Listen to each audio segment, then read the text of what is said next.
بزرگان محترم، برادرین عزیز اور میری اسلامی بہنیں، اللہ تبارک و تعالی نے آسمان و زمین کی اس دنیا کو مسافر خانہ بنایا ہے اور انسان کو بنایا ہے مسافر۔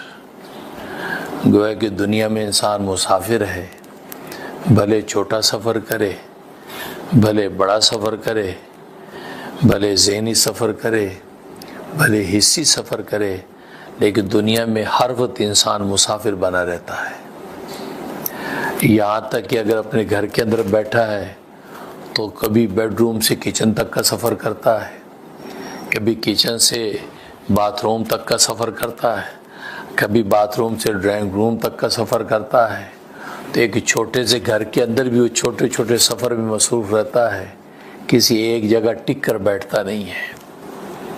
اور پھر اگر ٹک کر بیٹھ جائے تو ذہنی طور پر مسافر رہتا ہے، اس کا دل و دماغ سفر کرتا رہتا ہے کہ دماغی اور ذہنی طور پر ایک جگہ سے دوسرے مقام پر پہنچ جاتا ہے، وہاں سے کسی تیسرے مقام پہ پہنچ جاتا ہے، کبھی حال سے ماضی میں پہنچ جاتا ہے، کبھی حال سے مستقبل میں پہنچ جاتا ہے۔ تو بیٹھا تو ہے حصی طور پہ، لیکن ذہنی طور پر وہ مسافر بنا ہوا ہے۔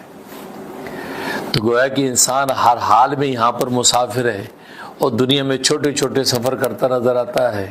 ایک گاؤں سے دوسرے گاؤں میں جاتا ہے، ایک شہر سے دوسرے شہر میں جاتا ہے، ایک ملک سے دوسرے ملک میں جاتا ہے، لیکن مسافر بنا رہتا ہے۔ تو اس لیے انسان کو اللہ تبارک و تعالی نے فطری طور پر مسافر بنایا ہے۔ اور ظاہر ہے کہ دنیا کے سفروں کے اندر انسان نے الاہم فالاہم کا قاعدہ سامنے رکھا ہوا ہے۔ جو زیادہ اہمیت کا حامل سفر ہوتا ہے اس کو پہلے کرتا ہے، اس کی تیاری پہلے کرتا ہے کہ یہ سفر بہت اہم امپورٹنٹ سفر ہے، لہذا اس کی تیاری پر مہینوں لگا دیتا ہے کہ میں نے فلاں جگہ سفر کرنا ہے۔ تو دنیا کے حقیقی سفروں کے اندر انسان شب و روز اسی بات کو سوچتا ہے کہ کون سا سفر اہم ہے جس کو مجھے کرنا ہے اور کون سا سفر غیر اہم ہے جس کو بعد میں دیکھنا ہے۔ اسی طریقے سے ذہنی سفر کے اندر بھی وہ جو سفر ذہنی طور پر زیادہ اہم سمجھتا ہے تو ذہنی طور پر وہ سفر شروع کر دیتا ہے، اور جو غیر اہم سمجھتا ہے کہ اس کو کہتا ہے جس کو بعد میں دیکھیں گے۔ تو دنیا کے ان سفروں کے اندر تو وہ اس بات کو دیکھتا ہے کہ اہم سفر کون سا، غیر اہم کون ہے، لیکن حقیقی جو سفر ہے، جو اصل سفر ہے، جس نسبت سے اللہ تبارک و تعالی نے اس کو مسافر بنایا تھا، وہ سفر اصل میں دنیا سے آخرت کا سفر ہے۔ وہ معاش سے معاد تک کا سفر ہے کہ معاش کا سفر انسان دنیا میں کر رہا ہے اور کسب معاش کے لیے کبھی دکان کھولتا ہے، کبھی زراعت کے لیے کھیتی کے اندر چلا جاتا ہے، کبھی صنعت و حرفت سیکھنے لگتا ہے، کبھی کہیں ملازمت کرتا ہے۔ یہ کسب معاش کے لیے اس نے سارے چھوٹے موٹے سفر کر رکھے ہیں، لیکن یہ کسب معاش کے سفر کے بعد اصل اس کا سفر کسب معاد کی طرف ہے، یعنی آخرت کا سفر ہے۔ اس آخرت کے سفر کے لیے انسان نے کیا تیاری کر رکھی ہے، انسان کس طریقے سے اس معاش سے معاد کی طرف سفر کرتا ہے۔ تو گویا کہ معاش سے معاد تک کا انسان یہ حقیقی سفر انسان کے ذمہ اللہ تبارک و تعالی لگا رکھا ہے، یا حلق سے قلب تک کا سفر ہے، بس اتنا سا سفر اسے کرنا ہے، حلق سے قلب تک کا سفر۔ تو گویا کہ یہ سارے سفر جو اللہ تبارک و تعالی اس کے ذمہ لگائے ہیں، ان میں سے سب سے بڑا سفر اس کا یہ ہے کہ دنیا سے آخرت تک کا سفر ہے۔ تو عام دنیا کے چھوٹے چھوٹے سفروں میں تو اہم سفر کو پہلے دیکھتا ہے، لیکن یہاں آخرت والے سفر کے معاملے میں وہ اہم کو نہیں دیکھتا کہ یہ سب سے اہم سفر تو آخرت کا سفر ہے، دنیا سے آخرت تک جانے کا سفر ہے۔ جبکہ دنیا کے سفروں میں تو اگر انسان اپنی منزل سے دوسری منزل میں گیا تو پھر ایک وقت میں واپس بھی آ جاتا ہے، لیکن آخرت کا سفر تو ایسا ہے کہ وہاں سے واپس آنے کا سوال نہیں ہے۔ وہ تو ایسا لامتناہی سفر ہے کہ جب دنیا سے ایک دفعہ چلا گیا، اس معاش سے نکل کے معاد کے سفر کی طرف چلا گیا تو پھر واپس آنے کا کوئی امکان نہیں ہے۔ تو اتنا طویل ترین سفر، اتنا اہمیت کا حامل سفر، اور جس کے اندر اب کوئی دوسرا آلٹرنیٹو آپ کے پاس نہیں ہے، دنیا کے سفر میں تو سوچتے کہ ہاں 15 دن کا سفر تو اتنی تیاری کرو، 1 سال کا سفر تو اتنی تیاری کرو، اور اگر پاکستان سے امریکہ مستقل شفٹ ہو رہا ہے تو پھر اتنی تیاری کرو۔ تو لہذا اس انداز سے انسان سفروں کی تیاری کرتا ہے۔ اسی طرح دنیا سے آخرت کا سفر تو ایسا ہے، یہ طویل ترین سفر ہے اور اس سے واپس آنے کو کوئی امکان نہیں ہے، جبکہ امریکہ سے واپس پاکستان، انڈیا، بنگلہ دیش جانے کے تو امکان موجود ہے، لیکن دنیا سے سفر کرنے کے بعد آخرت میں جب چلا گیا تو اب وہاں سے واپس آنے کا کوئی امکان نہیں ہے۔ اس اہم سفر کی کیا تیاری ہے؟ اللہ اکبر۔ حضرت بہلول رحمۃ اللہ علیہ، بہلول دانا، ایک اللہ والے گزرے ہیں، تو ایک مرتبہ ہارون رشید بادشاہ ظاہر ان کے دربار میں جاتے تھے، اور اللہ تبارک و تعالی نے ایسے درویشوں کو درباروں میں بھیجا، درویشی کے رنگ میں جاتے تھے تاکہ اگر آداب شاہی بھی ٹوٹ جائیں تو لوگ درویش سمجھ کے سر درگزر کر دیں۔ اس سے اللہ درویشوں کی ڈیوٹیاں لگا رکھی تھی کہ بادشاہوں کے محلات میں جا رہے ہیں اور وہاں جا کے معرفت کی بات بادشاہ کو بتاتے تاکہ وہ عدل و انصاف پر قائم رہے، کسی نخوت و تکبر کا شکار نہ ہو۔ جیسے عالمگیر بادشاہ، کتنا بڑا بادشاہ ہے، کیسی عالمگیر اس کی سلطنت۔ ایک مرتبہ بیٹھا ایک فقیر درویش بھی آگے بیٹھ گیا، تو بادشاہ کو پیاس لگی، بادشاہ نے کہا کہ مجھے ٹھنڈا پانی پلاؤ۔ خدام دوڑے اور بہترین خوبصورت پیالے کے اندر جو اس کو ٹھنڈا پانی دیا۔ جیسے پانی کا ہاتھ بڑھایا تو درویش نے پیالہ پکڑ لیا، کہا کہ بادشاہ سلامت، آپ کو کتنی پیاس لگی ہے؟ کہا کہ بہت پیاس لگی ہے۔ کیا کہ اگر یہ پانی کا پیالہ میں آپ کو نہ دوں اور کہوں کہ اس کی قیمت ادا کرو تو آپ اس کی اس وقت کتنی قیمت ادا کر سکتے ہیں؟ ظاہر پیاس لگی ہو تو انسان کو تو چین نہیں پڑتا۔ تو بادشاہ نے کہا میں اپنی آدھی سلطنت دے دوں گا لیکن یہ پانی کا پیالہ حاصل کروں گا، مجھے اتنی پیاس لگی۔ درویش نے پیالہ دے دیا، بادشاہ نے پانی پی لیا۔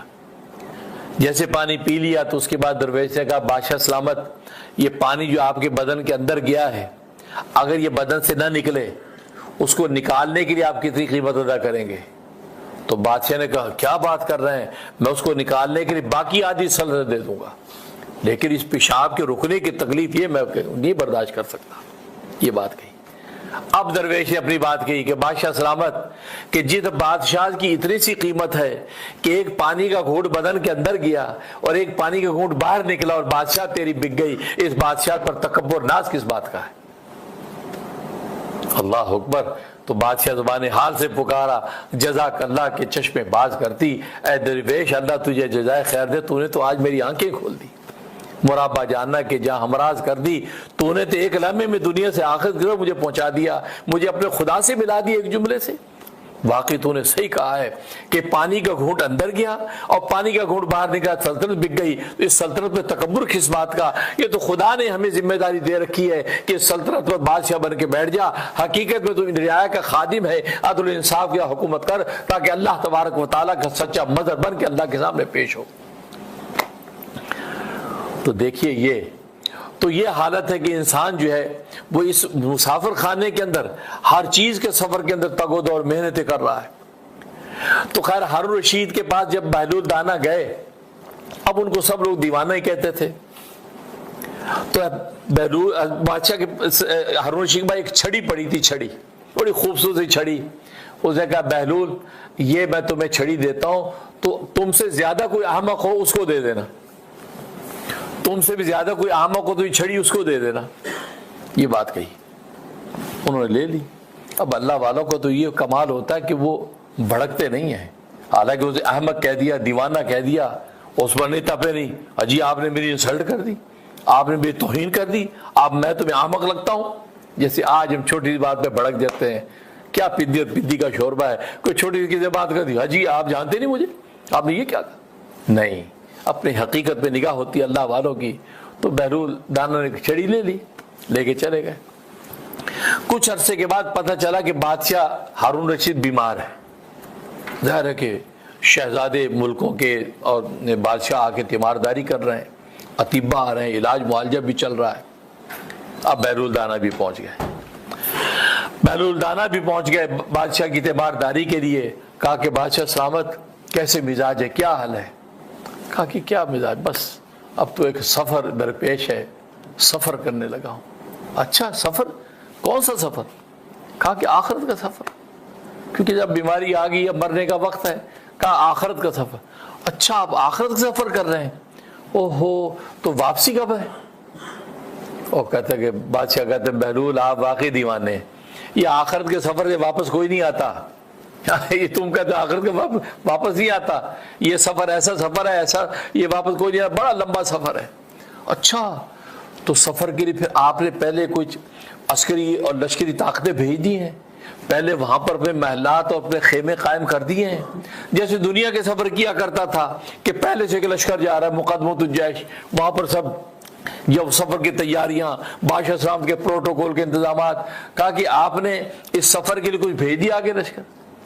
تو بادشاہ نے کہا کہ نہیں تو واقعی بڑا دیوانہ ہے بہلول، اس سفر میں کوئی تیاری نہیں کر سکتا، وہاں نہ لشکر جا سکتے ہیں، نہ عسکری طاقتیں جا سکتی ہیں، نہ کوئی ساز و سامان جا سکتا، اکیلا تنہا جانا پڑتا ہے. میں اکیلا تنہا ہی جاؤں گا، کوئی تیاری وہاں کے لیے نہیں لی جا سکتی، کوئی لشکر اور سونے چاندی ساتھ نہیں جاتے.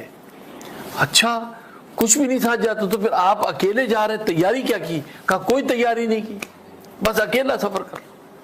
تو بہلول نے جلدی سے وہ چھڑی نکالی اور بادشاہ کو دے دی. کہا کہ بادشاہ سلامت آپ نے کہا تھا کہ مجھ سے بھی زیادہ کوئی احمق ملے تو اس کو بھی چھڑی ہدیہ دے دینا. آج میں نے دیکھا کہ مجھ سے زیادہ احمق آپ ہی ہیں، یہ آپ کو میں ہدیہ دیتا ہوں. آپ چھوٹے چھوٹے سفروں کی تیاریاں کرتے ہیں اور آخرت کا اتنا بڑا سفر اس کی کوئی تیاری نہیں. اللہ اکبر، سبحان اللہ، کیا بات. ایک اللہ والے نے آنکھ کھول دی، وہ بادشاہ بھی زبان حال سے پکارا، جزاک اللہ کے چشمے باز کر دی، مرابا جانا کے جہاں ہمراز کر دی. اے درویش، اے بہلول دانا، اللہ تبارک و تعالی تجھے جزائے خیر دے کہ تو نے میری آنکھیں کھول دی ہیں اور ایک لمحے میں مجھے تو نے اپنے خدا تک پہنچا دیا. تو حقیقت یہ ہے میرے دوستو بزرگوں، تو طویل ترین سفر جو آخرت کو، اس کی آج کوئی تیاری نہیں ہے.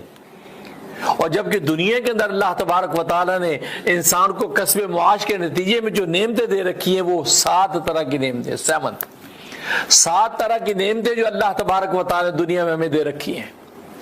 ایک معقولات ہیں، دوسرے مشروبات ہیں، تیسرے مسکونات ہیں، چوتھے ملبوسات ہیں، اور 5ویں مزدوجات ہیں، اور چھٹے جو ہے معلومات ہیں، 7ویں معلومات ہیں. تو گویا کہ یہ اللہ تبارک و تعالیٰ نے یہ نعمتیں دنیا میں دے رکھی ہیں.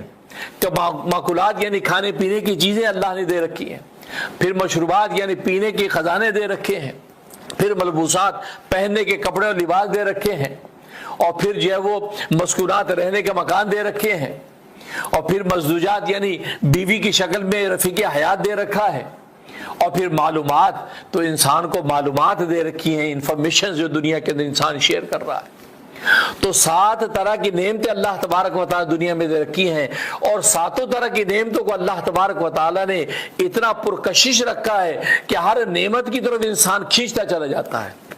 معقولات کے دسترخوان ہے تو انسان کا دل ادھر کھینچتا چلا جاتا ہے، مشروبات کے جو وہ پیالے ہیں تو ادھر کھینچتا چلا جاتا ہے، ملبوسات کی خوبصورتیاں ہیں تو اس کی ادھر کھینچتا چلا جاتا ہے، اسی مسکونات مکانات کی خوبصورتیاں آرائشیں تو اس کی ادھر کھینچتا چلا جاتا ہے، مزدوجات بیوی دے رکھی ہیں تو بیویوں کی طرف انسان کھینچتا چلا جاتا ہے، پھر معلومات انسان آج انفارمیشن ٹیکنالوجی اتنی ترقی کر گئی ہے کہ انسان ہر وقت چاہتا ہے کوئی نہ کوئی معلومات ملتی رہے، اور معلومات کا اتنا اس کا اندر تجسس رکھا ہے کہ صبح اٹھتے ہی فوراً وہ ٹی وی کا بٹن آن کرتا ہے، صبح اٹھتے سوشل میڈیا کو کھولتا ہے، صبح اٹھتے اخبار کو دیکھتا ہے، صبح اٹھتے ادھر دوستوں کو کال کر کے معلومات لیتا ہے، صبح اٹھتے گھر سے باہر نکل کھڑکی کو دیکھتا ہے کہ بارش برس رہی ہے، برف باری ہو رہی ہے، دھوپ ہے. تو گویا کہ یہ انفارمیشن کا تجسس، تو یہ معلومات، تو 7 طرح کی یہ نعمتیں اللہ تبارک و تعالیٰ ایسی پرکش دے رکھی ہیں، ہر نعمت اس کو اپنی طرف کھینچتی ہے. اور ظاہر ہے جب ہر نعمت اس کو اپنی طرف کھینچتی ہے تو وہ جو سفر آخرت کا معاد کا جو سفر ہے وہ سفر اس کا دگردوں ہو جاتا ہے. یا اگر ان پر فریفتہ ہوا، کھانے پینے کی ان نعمتوں پر فریفتہ ہو تو آخرت کے سفر سے مارا جاتا ہے، اس کا وہ سفر سے غافل ہو جاتا ہے. تو 7 طرح کی نعمتیں، اور ہر ایک کے اندر کشش. ایسے اٹریکشن رکھی کہ انسان کھانے کے کھاتا ہے تو ایسا کھاتا چلا جاتا ہے یہاں تک کہ حلال حرام سے بھی نکل کر بے پرواہ ہو جاتا ہے. پینے لگتا ہے تو ایسے مشروبات کے لطف اٹھاتا ہے کہ یہاں تک کہ حلال حرام سے بھی بے بہرا ہو جاتا ہے. ملبوسات پہننے کے کپڑوں کا اگر لطف اٹھاتا ہے تو پھر نہیں دیکھتا کہ کیا جائز ہے میرے لیے کیا جائز نہیں ہے, جو آئے وہ پہنتا چلا جاتا ہے. بیویوں سے شادی کرنی ہے, اب دیکھا کہ کون سی عورتیں میرے حلال ہیں کون سی حرام ہیں, اس سے بالاتر ہو کر بس اس کو جدھر اٹریکشن ہوئی کہا کہ مجھے اسی سے شادی کرنی ہے, بھلے اسلام اور فطرت اجازت دیتی ہے نہیں دیتی, وہ اسی سے شادی کرنے کے لیے دوڑتا ہے. تو گویا کہ کہنے کا مقصد یہ کہ انسان کے اندر یہ ایسی تجسس کشش, یہاں تک کہ معلومات جائز حدود کی معلومات ہیں یا حرام اور ناجائز ہیں, بس آج تو سوشل میڈیا بس کھولا اس پہ دیکھتا جا, حرام دیکھ رہا ہے, حلال دیکھ رہا ہے, حرام معلومات حاصل کر رہا ہے, حرام حاصل کر رہا ہے, تو گویا کہ وہ معلومات کا جو حدود جواز کا دائرہ تو اس سے بالاتر ہو جاتا ہے, کیونکہ کشش ہی ایسی ہے. گویا کہ وہ شہد کے اندر مکھی جیسے ڈبکی لگاتی تو ڈوبتی چلی جاتی ہے, یہاں تک کہ ہلاک ہو کے نکلتی ہے.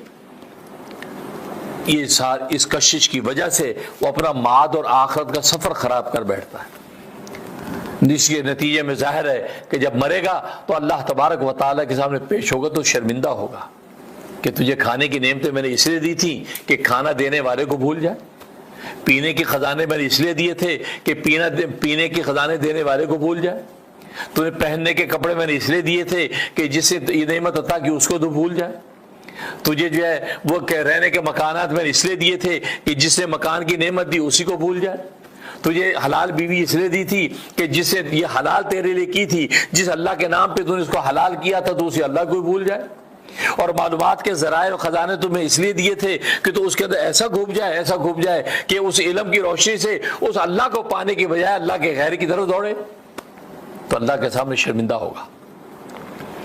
اب ظاہر ہے کہ سوال اٹھتا کہ بھئی کریں کیا, جب اتنی نعمتیں اور ساری پرکشش نعمتیں ہیں تو یہ سفر جو معاش سے معاد کی طرف ہے, دنیا سے آخرت تک کا جو سفر ہے, اس سفر کو سیف اور ساؤنڈ کیسے ہم گزاریں, سیف اور ساؤنڈ ہم سفر میں آگے کیسے پہنچے تاکہ ہماری منزل کھوٹی نہ ہو. اس کا جواب بڑا آسان ہے. اس کا جواب یہ کہ اللہ تبارک و تعالی نے دنیا میں ایک ایسی چیز اور ایک ایسی نعمت انسانوں کو عطا کر رکھی ہے, اگر انسان اس کا اہتمام کر لیں اور اس نعمت کی حقیقت کو اگر پا لیں تو ان کے لیے سارا کا سارا سفر آسان ہو جاتا ہے. اور وہ نعمت کیا ہے؟ وہ دعا کی عبادت ہے. دعا کرنے کا سلیقہ سیکھ جائیں, دعا کرنے کا ذوق حاصل کر لیں, اللہ کو پکارنے اللہ سے مانگنے کا ذوق اپنے اندر پیدا کر لیں تو آپ کے لیے سفر آسان ہو جائے گا. یہ دعا ایسی چیز ہے. کیوں؟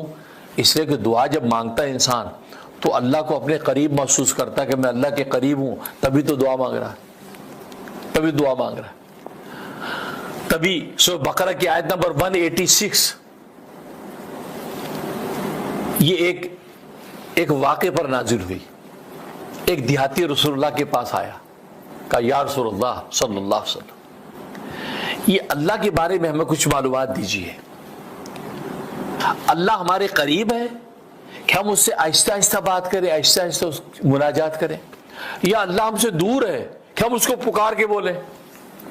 یہ اللہ کے بارے میں ذرا ہمیں بتائیے. رسول اللہ صلی اللہ علیہ وسلم یہ سنا تو خاموش ہو گئے, سر جھکا دیا.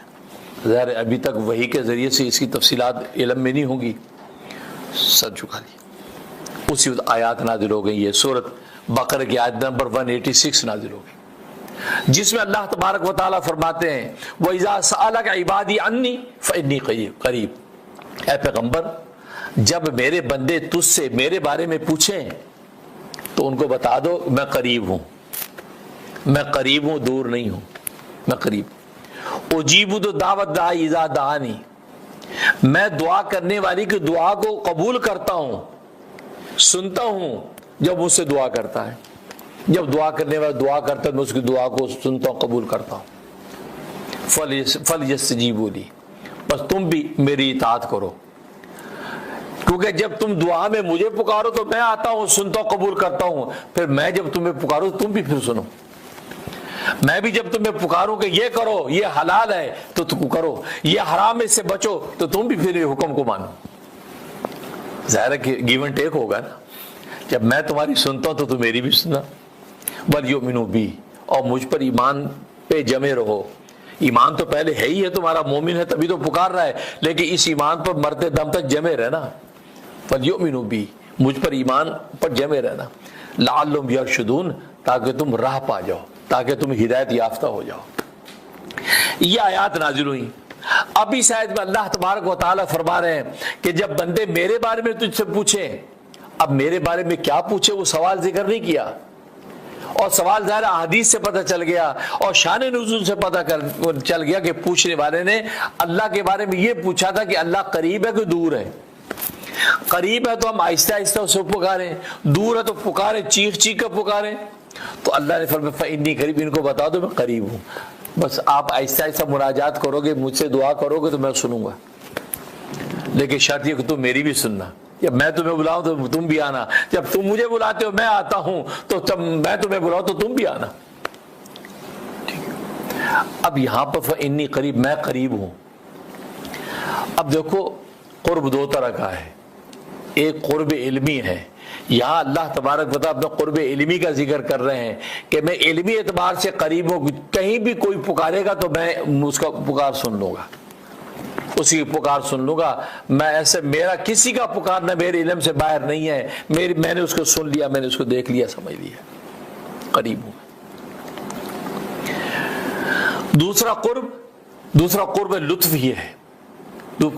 قرب علمی تو اللہ نے خود بتا دیا میں قریب ہوں, اور دوسرے مقام پہ کہا وَنَحْنُ أَقْرَبُ إِلَيْهِ مِنْ حَبْلِ الْوَرِيدِ, میں جو ہے وہ بندے کی شاہ رگ سے بھی زیادہ قریب ہوں. تو اللہ نے اپنا قرب بتا دیا کہ میں تمہارے قریب ہوں, دور نہیں ہوں. لیکن ہم بھی اللہ کے قریب ہیں یا نہیں؟ ہم اللہ کے قریب نہیں, ہم اللہ سے دور ہیں. اللہ نے تو کہا میں تمہارے قریب ہوں, لیکن ہم بھی اللہ کے قریب ہیں یا نہیں؟ ظاہر ہر بندہ اتنا جائزہ لے لے, ہم اللہ کے قریب نہیں ہیں. اللہ کے قریب ہوتے تو پھر ہمارا یہ ایٹیٹیوڈ نہ ہوتا, پھر ہمارا یہ رویہ نہ ہوتا, پھر ہماری عبادتوں کا کھوکھلا پن ایسا نہ ہوتا کہ اگر ہم بھی اللہ کے قریب ہوتے. ہم تو یوں ساری زندگی گزار رہے ہیں جیسے اللہ کے قریب نہیں, ہم پتہ نہیں کہاں پھر رہے ہیں. اللہ کہتا ہے میں تمہارے قریب ہوں. جیسے اندھا ہوتا ہے نا, اندھا, اب اندھے کے پاس کوئی قریب کھڑا ہے تو میں تو اندھے کے قریب ہوں, لیکن اندھا میرے قریب نہیں, کوئی اندھے کو پتہ ہی نہیں کہ میرے پاس کون ہے. تو کہا کہ میں تو قریب ہوں لیکن اندھا میرے قریب نہیں, کیونکہ اندھے کو, نابینا کو, بلائنڈ کو پتہ ہی نہیں کہ میرے پاس کون ہے. بالکل اسی طریقے سے اللہ تبارک و تعالیٰ بینا اور دانا ہے, وہ تو ہمارے قریب ہے, لیکن ہم دل کے چونکہ نگاہ کے اور روح کے اندھے ہیں, لہذا ہمیں پتہ نہیں کہ ہم اللہ کے قریب ہیں. اس قرب کو کیسے حاصل کیا جائے کہ ہمیں بھی محسوس ہو کہ ہم اللہ کے قریب ہیں؟ اس قرب کو قرب لطفی کہتے ہیں. پہلا قرب علمی ہے, اللہ تو ہمارے قریب ہے, لیکن ہم اللہ کے قریب ہیں یا نہیں, وہ کیسے حاصل ہوگا؟ وہ کیفیت اس طرح حاصل ہوگی کہ انسان اللہ سے دعائیں کرنا شروع کر دے, اللہ سے دعائیں مانگنا شروع کر دے, تو اس کو قرب لطفی حاصل ہو جائے گا, اور یہ خود محسوس کرے گا کہ میں اللہ کے قریب ہوں. اور ظاہر ہے کہ دعا جب کرتا ہے بندہ کہ یا اللہ مجھے معاف کر دے, یا اللہ مجھے یہ دے دے, یا اللہ میں درگزر کر دے, یا اللہ مرحوموں کی بخشی کر دے. اب آہستہ آہستہ بند کمرے میں بیٹھا پکار رہا ہے تو اپنے آپ کو اللہ کے قریب سمجھ رہا ہے, تو پکار رہا ہے نا, کیونکہ اللہ نے تو کہا تھا میں قریب ہوں. اب یہ بھی سمجھ, ہاں میں بھی اللہ کے قریب ہوں, تبھی اللہ کو پکار رہا ہے. جیسے نابینا, اس کو پتہ ہی نہیں کہ میرے پاس بیٹھا کون ہے, تو نابینا تو نہیں پکارے گا نا اس کو. عبد القدوس نابینا نہیں, وہ سمجھے گا پتہ ہے عبد القدوس کہاں ہے, وہ آنکھیں بند کر کے بیٹھ. تو دعا جب ہم مانگتے ہیں, ہم اپنے آپ کو بینا شو کرتے ہیں, گویا کہ ہمارے دل اور روح بینا ہو گیا اور ہم بھی اللہ کے قریب محسوس کر رہے ہیں. تبھی قریب والے اللہ کو پکارے, یا اللہ معاف کر دے, یا اللہ یہ مجھے دے دے, یا اللہ میری مغفرت کر دے, یا اللہ میرے باپ کے درجات بلند کر دے. تو یہ مانگ رہے ہیں. تو آپ یہ قرب کو قرب لطفی کہتے ہیں. آپ اس اللہ کے قرب کا بھی لطف انسان کو آنے لگتا ہے, انسان کو لطف آنے لگتا ہے. اس کو لگتا ہے کہ جیسے بچہ اپنی ماں کی آغوش میں جا کے پکارتا ہے اور اس کو تسکین ملتی ہے, ایسے یہ گناہگار بندہ اللہ کی آغوش میں چلا گیا اور اللہ کو پکار رہا ہے, تو اس کو لطف حاصل ہوتا ہے. اور وہ لطف حاصل ہوگا, قرب لطفی حاصل ہوگا دعا سے. اللہ سے دعائیں کرنا شروع کر دو, دعاؤں کی کثرت. اور دعا ایسے نہیں رٹی رٹائی دعا کر دی, فارغ ہو گئے, اوہو گھنٹوں گھنٹوں خدا کے آگے رو, گڑ گڑاؤ, اللہ اکبر۔ حضرت حکیم الامت مجدد ملت مولانا اشرف علی تھانوی رحمہ اللہ تعالیٰ فرماتے ہیں میں نے آج تک کسی شخص کو دعا کا ذوق، کسی شخص میں دعا کا ذوق نہیں دیکھا۔ فرمایا کہ ایک اللہ والے کو دعا کا ذوق میں نے دیکھا۔ کیا فرمایا کہ اور کہتے بڑے بھولے بھالے اللہ والے، اتنے بھولے بھالے۔ اس پر قصہ فرمایا کہ ایک دن جنازہ، جمعے کے دن ایک جنازہ آیا تو حضرت نے اس کو دیکھا، دیکھ فرمایا کہ ہائے ہائے سبحان اللہ، اللہ یہ دن تو ہر ایک کو عطا کرے، اللہ یہ دن تو ہر ایک کو عطا کرے، یہ کہہ دیا۔ اب وہ سارے لوگوں نے کہا کہ ہے یہ تو ہم پر بد دعا کر رہا ہے کہ سارے مرے یہ دن ہر ایک کو دیکھنے کو ملے۔ حالانکہ ان کا مطلب تھا کہ جمعے کے دن وفات ہوئی ہے تو جمعے کے دن اللہ ہر ایک کو جمعے کے دن موت دے، ان کا کہنے کا مقصد یہ تھا۔ لیکن کیا اس انداز سے دیا کہ یہ دن تو ہر ایک کو نصیب ہو، تو لوگوں نے سوچا یار آپ ہماری ہلاکت کی بد دعا کر رہے ہیں، تو لوگ لڑ پڑے۔ اتنے بھولے بزرگ، لیکن فرماتے جب دعا کرتے تھے اللہ سے گھنٹوں گھنٹوں، ایک ایک گھنٹہ کم از کم ایک دعا کو دہراتے تھے، ایک دعا کو ایک گھنٹہ، کبھی ہاتھ پسار کے، کبھی جھولی پھیلا کے، کبھی گڑگڑا کے، کبھی رو کے، کبھی رونے جیسا منہ بنا کے، کبھی تڑپ کے ادھر گرتے ہیں، کبھی تڑپ کے ادھر گرتے ہیں۔ ایک ہی دعا کو ایک گھنٹہ تک اللہ تبارک و تعالیٰ سے مانگتے، ایک گھنٹہ تک۔ فرمایا کہ یہ نظارہ جب میں دیکھا تو میں سمجھ گیا کہ مانگنا آیا تو اس بندے کو آیا ہے، ہمیں تو مانگنے نہیں آیا۔ ہم نے رٹی رٹائی دعائیں یاد کر رکھی ہیں اور دعا کر کے فارغ ہوئے جی مانگ لیا۔ نہیں، دعا تو اس کو کہتے ہیں۔ پر میں گھنٹہ تک خدا کیا کی پھنسا، یا اللہ یہ دے دے، یا اللہ دے دے، دے دے، تیرے خزانے میں کیا کمی ہے، اگر تو دے دے گا تیرے خزانے میں کیا کمی آ جائے گی، نہیں دے گا تو تجھے کیا فائدہ ہوگا، یا اللہ دے دے۔ ایک ہی چیز کو مختلف انداز سے کبھی ہاتھ پھیلاتے ہیں، کبھی جھولی پھیلاتے ہیں، کبھی کھڑے ہوتے ہیں، کبھی گرتے ہیں، وجد میں آتے ہیں، گھنٹہ گھنٹہ، پھر ظاہر ہے کہ جھولی خالی آئے گی، جھولی بھر جاتی۔ فرمایا اس کو کہتے ہیں مانگنا۔ حضرت حکیم الامت تھانوی فرمایا کہ کون ہے تم میں جو اس انداز سے مانگتا ہے؟ پھر کہتے قبول نہیں ہوئی۔ اور قرآن میں اللہ کہہ رہا ہے کہ تم مانگو میں دعا قبول کروں گا۔ قبول اس لیے نہیں ہوتی تو ہم نے مانگنے کا وہ ذوق ہی پیدا نہیں کیا۔ دعا کہتے کس کو ہیں ہمیں آج تک یہ پتہ نہیں چلا۔ اس لیے فرمایا کہ مانگنے کا ذوق، تو دعائیں کرنے کا ذوق اگر پیدا کر لو گے تو تمہاری یہ سفر آسان ہو جائے گا، سفر آسان ہو جائے گا۔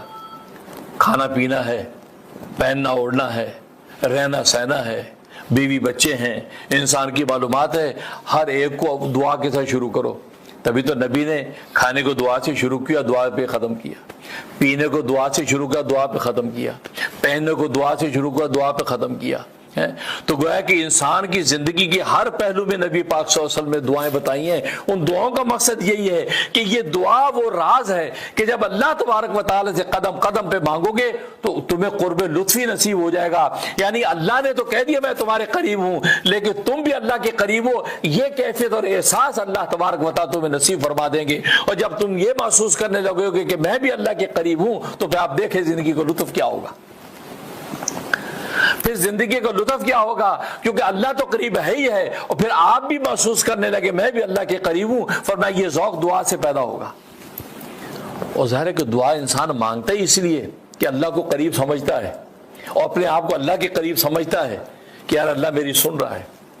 نتیجہ کیا ہوا کہ انسان کو قرب لطفی کا مزہ آنے لگتا ہے، اور پھر وہ کیفیت ہو جاتی ہے کہ یہ بھی اپنے آپ کو اللہ کے قریب محسوس کرنے لگتا ہے۔ اور جب اللہ کے قریب آپ اپنے آپ کو محسوس کرنے لگیں گے تو پھر آپ سمجھ جائیں جیسے دنیا کے بادشاہ کی قربت کسی کو نصیب ہو جائے تو اس کے فخر اور ناز کا عالم کیا ہوتا ہے۔ پھر آپ کی حالت بھی ہوتی ہے جب بادشاہوں کے بادشاہ کا قرب آپ کو محسوس ہونے لگے، پھر آپ کی ناز کی حالت یہ ہوگی اللہ کے غیر کو آپ ٹھوکر مار کے خدا کی آغوش میں چلے جائیں گے۔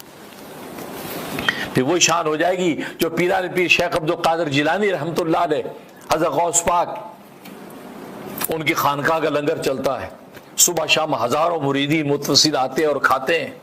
اب کہاں سے آتا ہے، کہاں خرچ ہو رہا ہے، کس طرح ہو رہا ہے، وہ خبر نہیں۔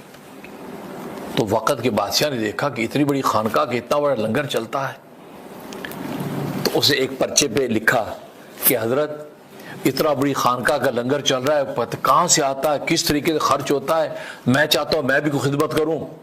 تو میری ایک بادشاہت ہے، میری ایک پوری ایک سلطنت ہے، ریاست ہے نیمروز، وہ نیمروز کی جو ریاست ہے وہ میں آپ کی خانقاہ کے نام وقف کرتا ہوں تاکہ وہاں کی جتنی انکم آمدنی خانقاہ کی خرچ پر اخراجات پہ خرچ کریں۔ نیم روز کہتے ہیں آدھا دن کو.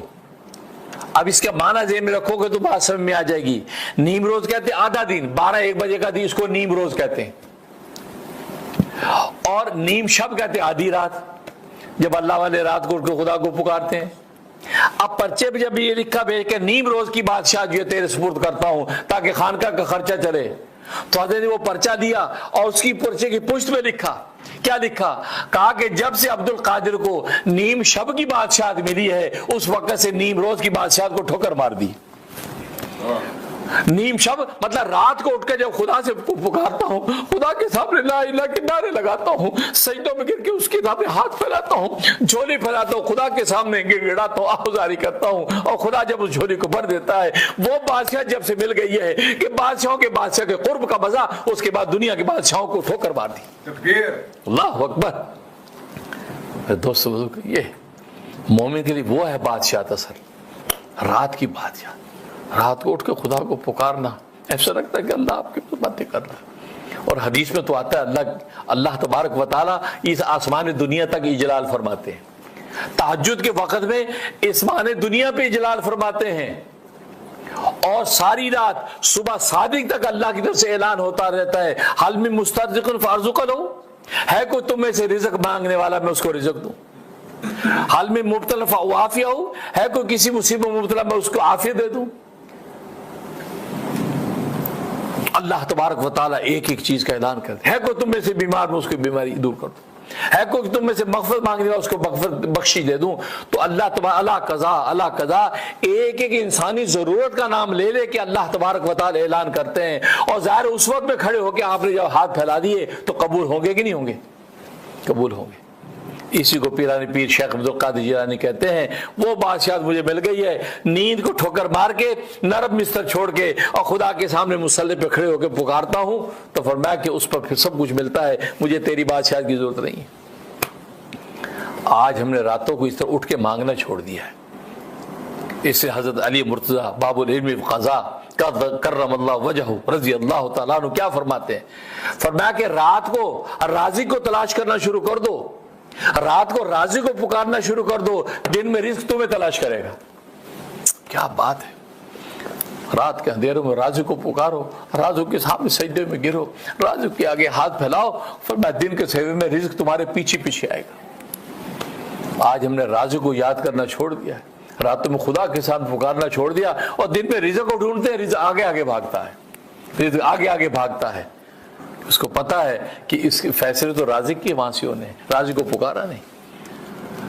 تو دعا ایسی اکثیر چیز, یہاں تک کہ تبھی تو حدیث میں فرمایا اگر ایک نمک کی ڈلیا کی ضرورت ہو اور ایک جوتے کے تسمے کی بھی ضرورت ہو تو اللہ سے دعا کرو, اللہ سے مانگو.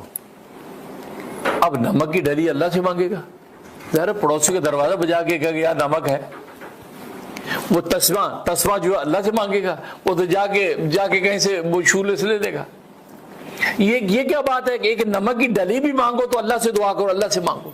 ایک تسمہ جوتے کا وہ بھی اللہ سے مانگو. اس کا کیا مطلب ہے؟ مطلب اس کا یہ ہے کہ جب ایک معمولی سی چیز جو ایک آواز سے تمہیں کوئی دے سکتا ہے, وہ چیز جب بھی اگر تم ضرورت پیش آئے سب سے پہلے اللہ سے دعا کرو, یا اللہ نمک چاہیے, کہیں سے نمک مل جائے. یا اللہ جوتی کا تسمہ چاہیے, تسمہ کہیں سے مل جائے, یا اللہ عطا فرما دے. اللہ سے دعا کی, دعا کرنے کے بعد پڑوسی کا دروازہ کھٹکھٹایا, یہ آپ کے یہاں نمک ہے؟ جی ہاں ابھی دیتے ہیں. کیونکہ ضروری نہیں کہ آپ دروازہ پہ جاؤ نمک آپ کو مل جائے. آپ کو ٹیکسی روکنی ہے, گاڑی روکنی ہے, تو آپ پہلے دعا, یا اللہ اچھی سی ٹیکسی عطا فرما دے, گاڑی عطا فرما دے, فلاں جگہ جانا ہے. دعا کر لی دل میں, اور اس کے بعد گاڑی کو ہاتھ دیا, رکشے کو ہاتھ دیا, رک گیا, جی یہ فلاں جگہ جانا ہے, جی بیٹھیے. ورنہ ہو سکتا ہے کہ آپ رکشا روکیں, جیسے ہمارے ملک انڈیا پاکستان بنگلہ دیش میں رکشے ہوتے ہیں, رکشا روکیں, ہاں جی جانا, نہیں جی نہیں سر نہیں جانا, میں تو واپس گھر جا رہا ہوں. یار ضروری ہے مجھے لے چلو, نہیں بھائی میں تو ٹائم ختم ہو گیا, گاڑی واپس کرنی ہوتا ہے. تو پھر پہلے دعا کر لو. اللہ سے جب منظوری ہو گئی تو اللہ کے دل میں انسانوں کے ہاتھ ہیں, اللہ تبارک و تعالیٰ آپ کے منشا کے مطابق ان کو تابع کر دیں گے. اتنا بڑا راز. تو فرمایا کہ دعا ایک ایسا راز ہے, اگر دعاؤں کا ذوق اپنے اندر پیدا کر لو گے تو یہ ماہ سے معاد تک کا جو سفر تمہارے لیے آسان ہو جائے گا. اور دعا مانگنی کیسے ہے, ابھی میں نے حضرت تھانوی رحمۃ اللہ علیہ کے حوالے سے ایک اللہ والے کا قصہ بتا دیا ہے. مانگو تو یوں مانگو, ایک ایک گھنٹہ ایک دعا کو مانگو, ایک بات کو 1 گھنٹہ تک خدا سے مانگو. جب محسوس کرو کہ منظوری ہو گئی اس وقت تک پیچھا نہ چھوڑو. دیکھو پھر کیسے قبولیت ہوتی ہے. اور پھر جو آپ کو قرب لطفی کا مزہ آئے گا, جو آپ اپنے آپ کو اللہ کے قریب محسوس کریں گے, اس کا لطف دوبالا ہے. وہ تو مزہ ہی الگ ہے کہ آپ کو یہ جو لطف آئے گا کہ اللہ میاں کے میں قریب ہوں, اس کا کیا لطف ہے. آج دنیا کے اندر انسان سمجھے میں بادشاہ کے قریب ہوں, اس میں لطف کیا, لطف کا عالم کیا ہوگا. اس میں ایک چھوٹا سا واقعہ یاد آ گیا. حضرت ظاہر رضی اللہ تعالیٰ صحابی ہیں. وہ دیہاتی صحابی سے دیہات سے سبزیاں لے کے آتے تھے اور آ کے شہر میں بیچتے تھے. اور نبی کریم صلی اللہ علیہ وسلم کے لیے بھی وہ لوکی لایا کرتے تھے, خاص طور پہ لوکی. اور لوکی نبی کریم صلی اللہ علیہ وسلم بہت پسند تھی.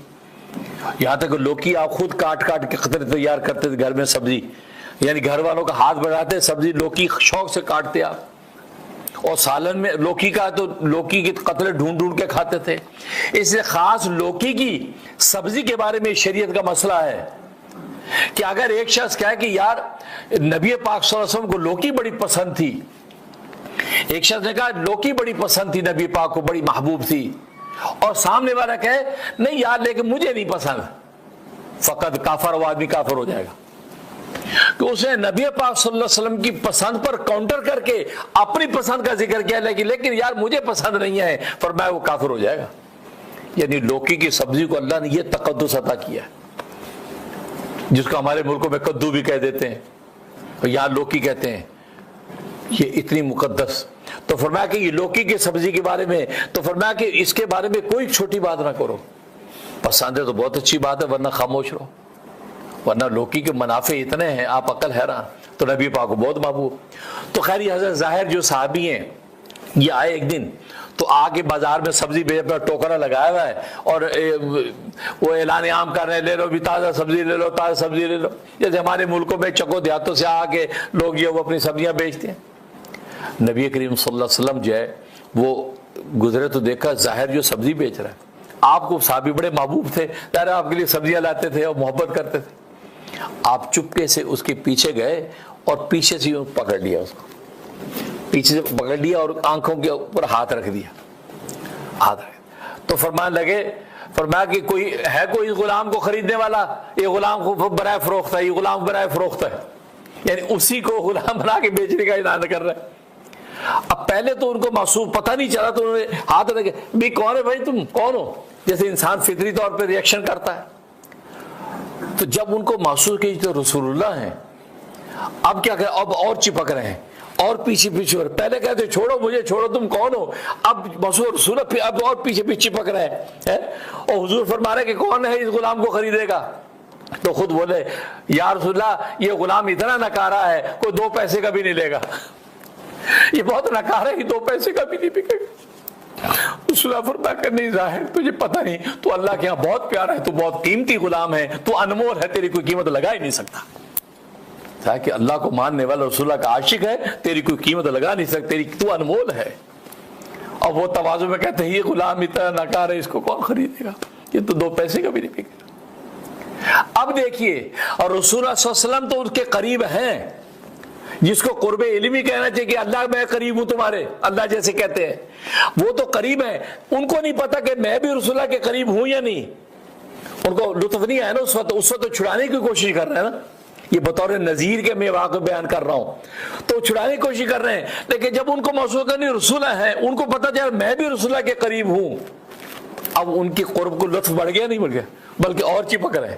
بس بالکل اسی طریقے سے اللہ تو کہتے فإنی قریب, میں تمہارے قریب ہوں, لیکن جب اللہ سے دعائیں مانگنے کا ذوق پیدا کر لو گے تو تم بھی محسوس کرو گے تم بھی اللہ کے قریب ہو, تو قرب لطف بھی بڑھ جائے گا, تو قربت کا جو مزہ آئے گا اس کی کوئی نظیر نہیں. اس لیے فرمایا دعا اللہ سے مانگنا شروع کر. اللہ سے دعا ہے, اللہ تبارک و تعالی مانگنے کا سلیقہ اور ذوق نصیب فرمائے. وآخر دعوانا الحمدللہ رب العالمین. ضروری اعلان سے بات فرما لیں تمام ناظرین حاضرین, وہ یہ کہ 17 اکتوبر سن 2025 بروز جمعہ رات 8 بجے ہماری مسجد یوسفین Mystic Beach Long Island New York Suffolk County میں میسٹک بیچ, اور یہ ایگزٹ 68